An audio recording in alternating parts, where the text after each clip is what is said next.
Alright, so today we're going over indefinite integrals. So this is essentially just finding the antiderivative of a function using the opposite of the power rule, if you could kind of think of it that way. So let's say we have the integral of x dx.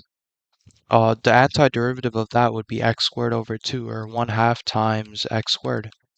Now, in other terms, like a formula for it, I'd say would be integral of x to the n power dx. That would be equal to x to the n plus 1 power as you add 1 to the exponent, and then you divide it by the exponent, which would be n plus 1, which you could see like integral of x, which is to the first power, would be x squared over 2. So let's try number 5 right here. So we have integral of 3x squared plus 4x plus 1 dx, in which now we're just going to use the opposite of the power rule in order to find the integral of it. So 3x squared is going to be x to the third, and then times 3 is going to be there, and divided by 3 this time, because the exponent is going up to 3. And then we have plus x squared, so it goes from exponent of 1 to 2, and then we have 4 divided by 2, and then we have just plus x as a constant. When you find the antiderivative of a constant, it would just be the variable in which the integral is based off of, which is dx. So we would write an x here. And if we simplify this, we're going to get an answer of x cubed plus 2x squared plus x. And now let's take a look at number 7. So we have the integral of x plus cosine of x dx. And especially when there's a plus or a minus sign in between the parts of the function, you can find out the antiderivative separately. So if we wanted, we can do integral of x dx plus integral of cosine x dx, and they would both equal the same thing. And so let's figure this out right now. So the integral of x is going to be x squared over 2, and then the integral, or the antiderivative of cosine x, is going to be sine of x.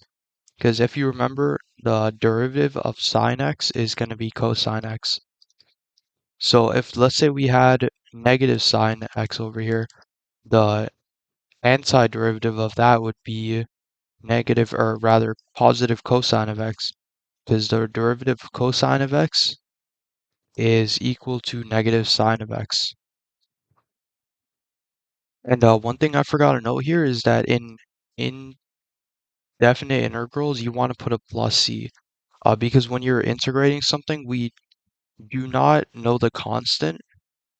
As let's say you find the derivative of something, the constant becomes 0, it goes away.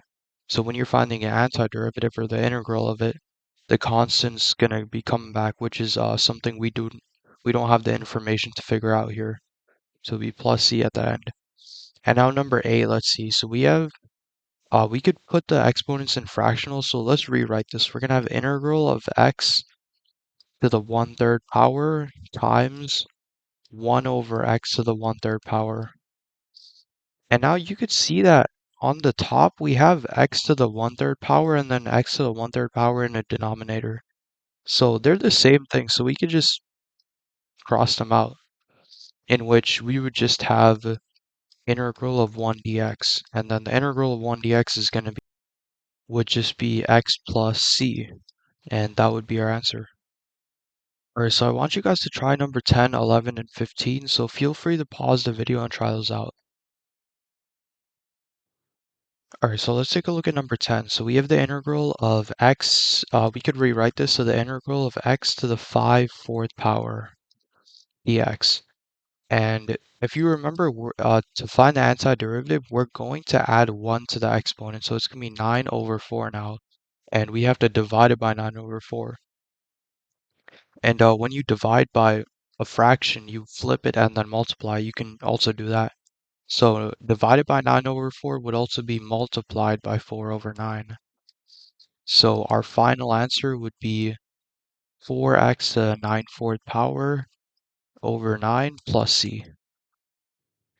And now let's take a look at number 11. So we have the integral of 5 plus 2 over 3x squared plus 3 over 4x cubed dx. So here we could just use just integrate it straight away. So for 5 is going to go to 5x, and then plus 2 over 3 x squared, in which we're going to have x cubed, and times 2, and on the bottom we're going to have 3 times 3 because we put it over 3. And then we're going to have plus x cubed, which is going to be x to the fourth power over 4, and then we have 3 over 4, so 3 is going to be on top, and then 4 is going to be on the bottom. And now we could just simplify this, so we're going to have 5x plus 2x cubed over 9 plus 3x to the fourth power over 16. And that is going to be our final answer. And also plus c, which we could put like right there. That's going to be our final answer. All right, so let's take a look at number 15 now. So we have a fraction here.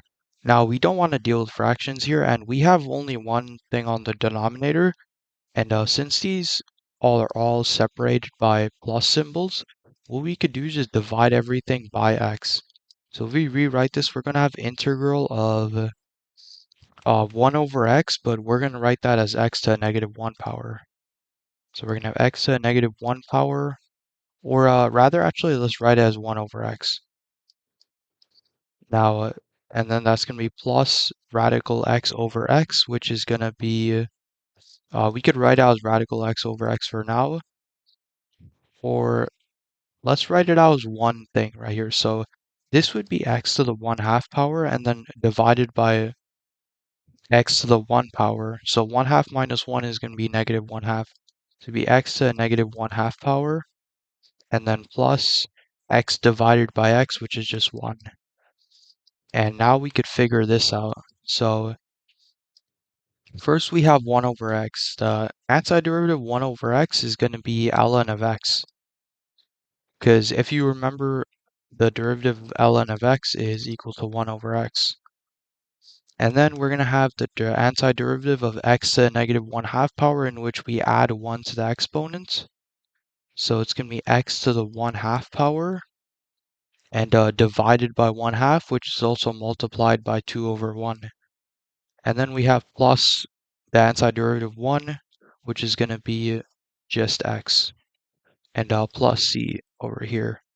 And that is going to be our final answer.